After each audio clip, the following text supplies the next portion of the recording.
The jungle around Dawa was silent beneath the golden twin suns, its wounds hidden but not healed.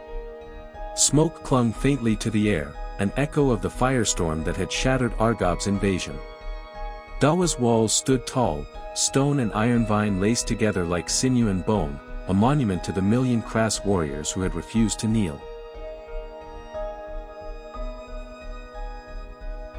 In the heart of the clearing stood Ayatu, her quill-woven cloak draped over battle-worn shoulders, her black eyes hard as obsidian.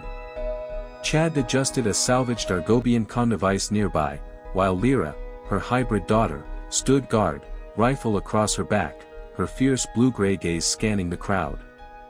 On either side, Ismi of Godia and Rin of the Thornclaws flanked Ayatu, warriors who had once fought separately now bound in unity. At their feet, bound in iron vine and kneeling in the dirt, was Hashim. His proud Argobian robes were reduced to rags. His once commanding face sagged with exhaustion and disbelief. All around, crass warriors gathered, war paint smeared but eyes unbroken. They had endured. They had survived. And now, they watched the architect of their torment kneel. "You came to enslave crassly," Ayata said, her voice carrying like a drumbeat. "You called us savages. You burned our homes. You fed our enemies with your tech and your lies. And still, we stand." Hashim looked up, sneering, but his voice was dry. "You're jungle dwellers," he said. "Feral. Uncivilized. We're the soul of this world," Ayatu answered. "And you're the echo of a dead empire." Ismi stepped forward, her quill-tipped bow in hand. "You armed us, Hashim. Godia played your game, but never for your win. We marked our arrows with spirals. You mistook them for surrender." Realization flickered across Hashim's face. Not rage. Not resistance. Just shame. But before Ayatu could speak again, the sky ripped open with a roar. A cloaked Argobian ship dropped from the clouds, Counselor Lethus's vessel. Plasma cannons firing into the clearing. Drones spilled out like locusts, beryllium cores flashing, targeting the crass. "Ambush!" Chad shouted. "Thornclaws, to arms!" Ayatu roared.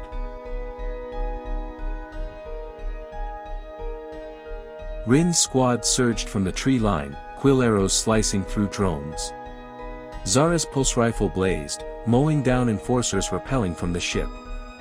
Ismi's archers returned fire, spiral-tipped shafts piercing the chaos. In the confusion, Hashim broke loose.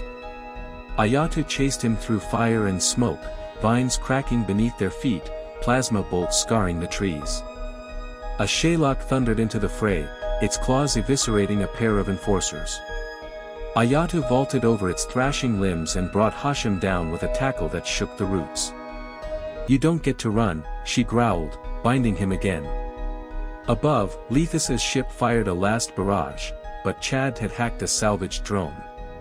It turned midair, launched its own barrage, and struck the Argobian ship. Sparks ignited the hull as it spun away in retreat. Silence fell again.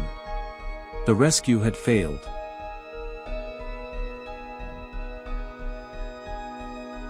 Ayatu hauled Hashim to his knees. "You'll leave," she said, her voice as final as stone. "You and your remaining enforcers. 100,000, spared. But if Argob ever returns, the jungle will remember. And so will we." Hashim blinked, his voice cracking. "You show mercy. Because we are not you," Ayata said. "We fight for life. Not dominion."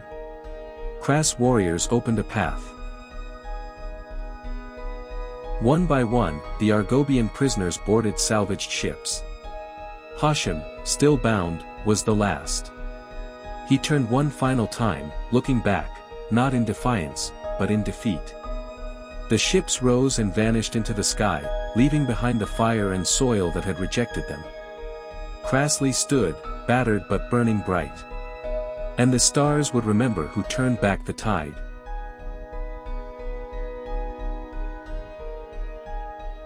The platform at Dawa's heart shimmered beneath the golden twin suns. Its surface, once scorched by war, now pulsed with new life, iron vine freshly woven into the lattice, scars filled with purpose rather than pain.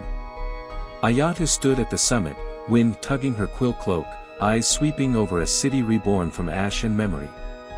Children's laughter echoed through the jungle canopy, their blue fur glinting as they danced between newly built platforms. Crass traditions and salvaged Argobian tech blended seamlessly, shield generators hummed beneath woven huts, turret towers rose beside open-air markets where quill blades and iron vine armor were traded alongside memory crystals and pulse cells.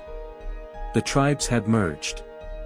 Drenka's poets, Liritha's builders, Oris's lore keepers, and Godia's silent archers had all laid their roots in Dawa's soil.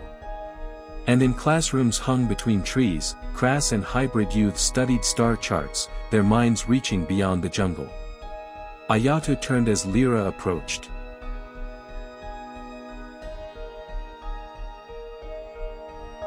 Taller now, shoulders squared with new purpose. Her pulse rifle was gone, replaced by a slate etched with the cosmos. "They're watching," she said, nodding skyward. "But Argob won't come again." Chad appeared beside them, fingers dancing over a repurposed Argobian Comcore. "They've shifted. Mekker's reports say they're looking inward now, science, not conquest." Far across the stars, in the once mighty council chamber of Argob, Hashem stood disgraced. Vera led the charge against him. "You lost 400,000 in your arrogance," she spat. "Crassly broke you." The council stripped him of power. Argob's people, wearied by death and deception, turned from politicians to scientists. The Dark Pyramid, once a monument to war, became a sanctuary of research, genetics, astronomy, cultural understanding.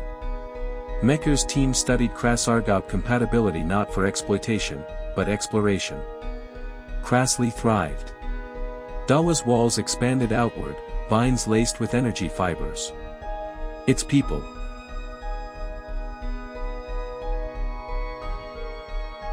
Crass, hybrids, even defectors, debated in tribal councils, their voices fierce but fair. Vine-powered shields and quill-forged tools adorned a city that honored both instinct and intellect. It was not Argob's sterile perfection, it was something wilder. Truer.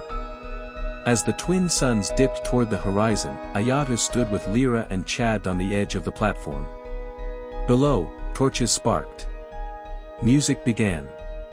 The jungle sang with celebration. "We built this," Ayatu said softly, her heart heavy with the memory of Bray. "For him," Lyra whispered. "And for everyone who didn't make it." Chad took her hand, his eyes reflecting starlight. "We're not alone anymore. Dawa is more than a city. It's our dawn." Above them, the stars shimmered. The jungle rustled with peace, its song deep and eternal. Crassly's war was over, but its story had just begun. A story not of conquest, but of rebirth. And somewhere, light years away, Argob looked back, not with hunger, but with awe. The future belonged to both.